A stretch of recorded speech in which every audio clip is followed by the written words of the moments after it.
jamono di nuyu tey siyaare Alaaji Ibou Fall journaliste di suñu consultant Alaaji Ibou Fall ñoo ngi lay nuyu di la siyaare. Boubs maa ngi lay nuyu di nuyu sa auditeurs yeeg internautes yeeg téléspectateurs yi. mbaa yaa ngi am jàmm. foog naa de. yàlla na jëm kanam. bi ñu njëkk a taxaw tey ubbee ko mooy diggante Barthélémy Diaz ak Ousmane Sonko. diggante Barthélémy Diaz ak Ousmane Sonko Barthélémy Diaz fu mu nekk nii dafa tàng jër. di tiire te loo xam ne mosuñu ko woon yaakaar ndax ànd bu rafet bi nga xam ne moo amoon seen diggante xaar rek ma pare ànd bu rafet bi nga xam ni moo amoon diggante Ousmane Sonko ak Barthélémy Diaz keroog ba nga xamee ni Macky Sall wax na Barthélémy Diaz tu as bien travaillé ba tey nekkatuñu ci jàmm keroog bi nga xamee ni kii di mentoram di Khalifa Sall nee na day dem ci dialogue bi ba tey nekkatuñu ci jàmm ki nga xam ne moom moo di Ousmane Sonko wax na waaye Barthélémy Diaz tontu na lu saf di wax ni fi moom mi ngi def politique depuis 2005 ñëpp xam nañ ni kenn mësu koo gis ci benn fait divers. loolu moom su ko waxee je suis pas d'accord bon. non parce que il est encore quand même dans l'affaire Ndiaga Diouf bon surtout.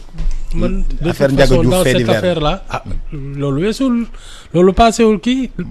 moo raw fait divers waaw fait divers kay mënul weesu loolu mais bon je trouve que pour man il était en état de légitime défense parce que temps yooyu tout le monde était un peu agressé ak yooyu bon loolu moom beneen wax la mais moom dafa wax benn wax ci biir cette déclaration là moi qui m'a fait sursauter parce que nee na moom xam na li muy wax xam naa moo Ousmane Sonko xaw ma daal lu ñu seq mais nee na su ko yoon tegoon loxo il serait en cour d'assises il l'a dit. oui man ça m'inquiète wax jooju je sais pas si il réalise mais c'est très grave. jàppale naa la jàppale goo xam ni yoon bu ma ci tegoon loxo. je serai devant la cour d'assises. je serai devant la cour d'assises. man loolu je sais pas si à quoi il fait allusion. non mais ce que je dis c'est que je suis presque certain que s'il fait pas attention il y aura une suite à cette affaire-là parce que wax c'est quand même le maire de Dakar c'est l'une des figures de l'opposition avec toute la tension qui se passe au Sénégal temps yëpp su waxee wax juree noonu soo moytul ñu woo ko laaj ko li mu doon man wax jooju xaw ma ce qui lui a pris mais du wax joo xam ne du wax bu ndaw non seulement du wax ci ndaw mais pratiquement c'est suicidaire de parler comme ça pour quelqu'un qui aspire à une carrière politique dire qu'on a commis des actes qui méritent d'aller aux assises boops loolu mooy genre presque rey naa nit assises wax ji rëy na boops xaw ma pourquoi il a dit ça mais soit dafa doon fuural et il a intérêt à retirer ses propos soit li muy wax xam na ko et dans ce cas c'est très très grave. Et quand il dit que Ousmane Sonko était au cœur du dialogue xam na lépp. bon ñi ngi doon waxtaan guddi daal ci seen biir. non de toute manière je pense que fii jamono yi ñu toll woon ak yooyu ak ba léegi nii waxtaan dialogue politique su dee dialogue politique rek waxu Ousmane Sonko mënu ci ñàkk parce que quand même depuis pratiquement 2020 c'est la figure de proue de l'opposition. Il est tant qu'il n'a pas disparu de la scène politique il est pratiquement impossible de parler de la situation sans bañ ko ci tudd. Donc il ne peut être qu'au cœur de cette discussion-là.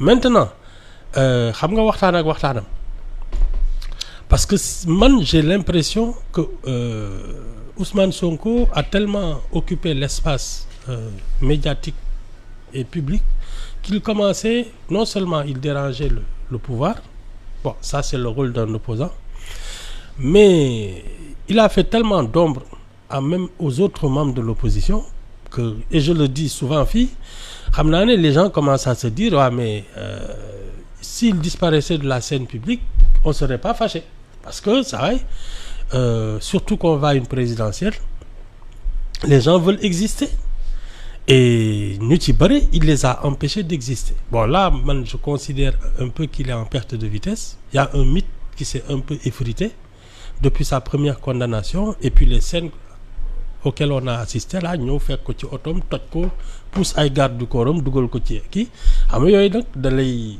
y a un mythe qui s'est fragilisé parce que kenn xalaatuloon ne dañuy yegg si foofu. dinañ yegg si foofu. Bon maintenant je pense que le plus critique fii mu toll ni c'est la semaine prochaine avec Adji Sarr loolu nag moom bups te ni ma ko déggee nii mu naan du collaborer ak justice beeg yooyu bon donc le dialogue politique ba fii mu nekk nii munoo wax même si je suppose que les cas Khalifa Sall ak Karim Wade ak voilà yenn kii peut-être la troisième candidature ou pas de Macky Sall ça peut être des discussions nii naka la ñuy trouver un gentleman agreement mais waxu Ousmane Sonko forcément mënta ñàkk. ah non mënta ñàkk. léegi est-ce qu'ils vont s'entendre sur son dos. bu demul mooy perte. mais la majorité de l'opposition nee nañ demuñu ci benn dialogue Aïda Mbodj demut Déthié Fall demut Malick Gakou demut ñeneen ñi demuñu Khalifa Sall dafa mel ni ak moom ak Barthélémy Diaz kese wala Khalifa Sall kese moo pare pour dialogue bi. Alors man je considère que dañu comment dire ça il y a un héritage plus ou moins qui peut être la posture d'opposant radical. xam nga ñun dañu lànk négocier wuñu parce que c'est ça qui a fait le fonds de commerce d'Ousmane Sonko. léegi xam nga pour l'instant apparemment il est inéligible. Donc il y a un électorat à aller chercher ñi nga xam ne dañoo lànk ne képp kuy waxtaan ak Macky Sall duñ la voter et je pense que ñoom Mimi Touré ñoom Déthié Fall ñoom Aïda Mbodj yooyu électorat boobu la ñu bëgg a récupérer. Et donc selon leur posture ñoom naka la ñuy doxalee peut-être à la limite une consigne de vote de Ousmane Sonko et de Pastef en direction des gens qui seront les plus loyaux. Radicaux. Voilà. Parce que de toute manière am na ñoo xam ne ñu ngi koy topp quoi qu'il fasse. bu bokkee bu bokkul dinañ ko déglu. Mais fii mu nekk nii ñi nga xam ne dañuy jël posture ñun lànk nañu du ñu négocier que Macky Sall. C'est un clin d'œil à l'électorat de Sonko parce que pour l'instant Sonko apparemment sauf su demee cassation dans son affaire là. bokkatul. Et il y arrive un autre procès donc ñoom ñu ngi taxaw di xaar si il s'effondre ñu ne ñoo ko fi nekkal. am na lu ñu war a mën a récupérer. Voilà. Pastef war a mën a allié wu ak ñoom Déthié Fall. Soit ak ñoom Malick Gakou ay ñoom Aïda Mbodj. ñu def benn front bu ngand bu opposition. ak Mimi Touré avec les F24. avec F24. c'est ça ñu def benn front bu ngand. c'est ça mu am benn front droite am benn front gauche am ñu nekk dans le juste milieu. léegi Khalifa Sall lui il n'est pas en bonne posture il n'a pas le choix. Parce que li ko mën a booleaat ci affaire bi mooy les histoires d'amnistie là. te kooku Macky Sall moo ci mën dara. donc moom il ne négocie peut-être pas lu mu tudd pour dugg ci ay gouvernement kii alliance ak yooyu moom li muy négocier. son éligibilité. c'est ça il n'a même pas le choix.